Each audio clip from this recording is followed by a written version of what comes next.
Our daily life proceeded uneventfully. Cathy was enjoying her job in catering.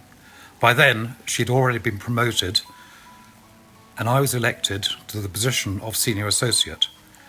We travelled regularly, almost once every 2 months, to various holiday spots in Europe, often for long weekends, and sometimes just for a night, in Paris, Rome, Venice, or Florence.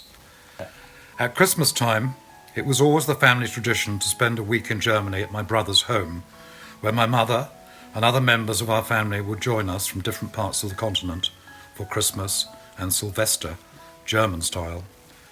February was ski time in Megève or Courchevel, and that was the time of the year we both looked forward to the most. We spent most summer holidays at the villa in Sicily, which by then was my mother's prime residence.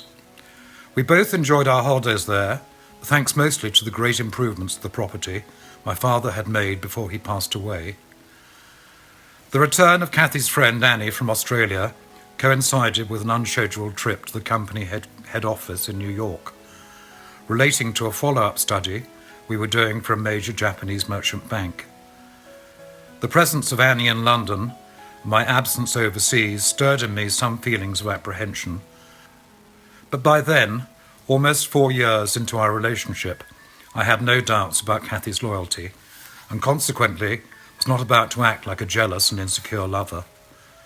The trip was only for 10 days, and as Annie was staying for 21 days for her antique show, we planned several outings, including a long weekend in Paris on my return. Predictably, my fears were not at all misplaced. When I returned from New York, I was confronted with yet another one of Cathy's little surprises. The bearer of this bad news this time was none other than our dear friend Annie. "I'm sorry, Alexandro," she started, referring to me by my full Italian name instead of Alex. "But I'm afraid there is a problem, and I'm not quite sure how to put it to you," she said in her pronounced Australian accent, which irritated me at the best of times, but which on that occasion I found absolutely nauseating, sensing as I did that she was about to hit me with some foul news. "It's to do with Cathy," she added. "You know what Cathy's like, a bit unstable and all that. Well, she's decided on the spur of the moment to go off and marry Ivor." At first I didn't know whether she was joking, pulling my leg, or just practicing some form of mysterious Australian humour I wasn't familiar with. "Sorry, Annie, I don't quite get you. Would you please repeat what you've just said?" I asked, not fully comprehending what she meant. "Did I hear you say something about Cathy getting married to somebody?" I repeated. "Yes, that's right. I'm sorry to be the bearer of bad news, but she was too embarrassed to talk to you like that face to face, and she asked me to do it on her behalf." "Is this some kind of a stupid Australian joke or what?" I asked, beginning to lose my temper. "What do you mean, getting married? How can she be getting married when we've been living together for over 4 years? As far as I'm aware, there's never been any mention of anyone else in her life," I continued angrily. "Just in case you didn't know, since we first met, Cathy and I have been almost inseparable, and except for the odd night here and there, we've never been apart from each other. So what the fuck are you talking about getting married?" Annie froze, and for a while she did not know how to continue. "So what are you talking about, Annie? Can you please spell it out?" I demanded. It's Ivor Andrews, her boss at work. You know, the guy who owns all the restaurants. Apparently he's been after her for a long time. He buys her expensive presents.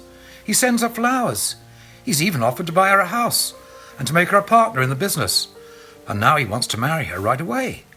Apparently while his girlfriend is still out of the country," she said, trying to relieve herself of the heavy duty she was burdened with. Cathy had talked of this guy Ivor from time to time, but never in any way to suggest that anything untoward was going on between them. As far as I was concerned, he was her boss and nothing else. On a few occasions I had seen a bouquet of flowers sent to Cathy on her birthday and at Christmas, but I found nothing unusual about that. Cards thanking Cathy for her good work and wishing her well always accompanied them. no more than a good employer would send to a valued employee. I had also learnt from sporadic conversations with Cathy that for many years this chap had been living with a girlfriend by the name of Sue, who had a reputation for being fiercely protective of him. She also told me that Sue didn't like her a great deal. You know, she can't stand me. I think she's just jealous. She thinks Ivor likes me more than all the other staff, just because I'm the best and the most popular with the customers. I didn't take much notice of this at the time. It sounded like ordinary shop talk to me, which, like any other couple, we used to exchange quite often. "And when is this marriage supposed to take place?" I demanded, exasperated with Cathy's antics, which were beginning to wear me down considerably. "Next Sunday," replied Annie. "They're just trying to organise the church." I looked at her with disbelief. Who is this total stranger who has the audacity to come to my home, receive my hospitality, and cold-bloodedly proceed to inform me that my woman is about to throw away 4 years of our life together and marry somebody next Sunday? This cannot be happening. It must be a bad dream. I was in a rage. "I don't believe a fucking word you're saying. You're pulling my leg or something. You have brought this on.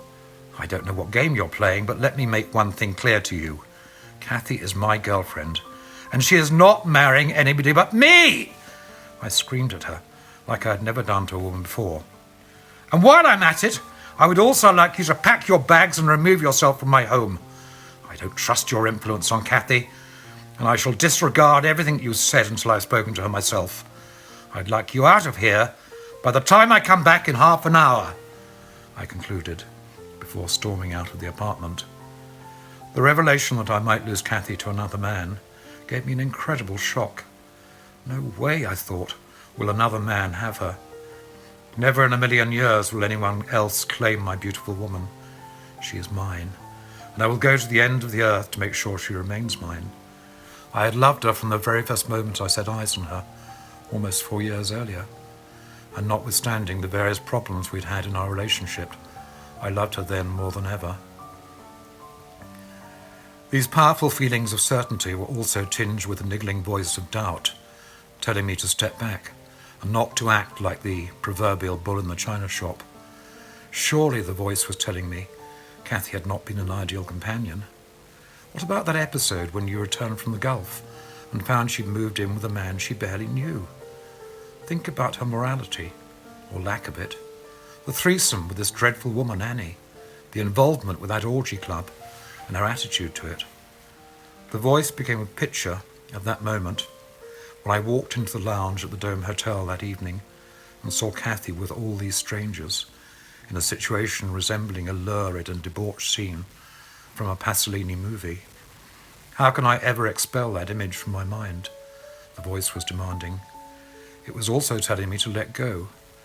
Better a small dose of pain now than a massive one later on.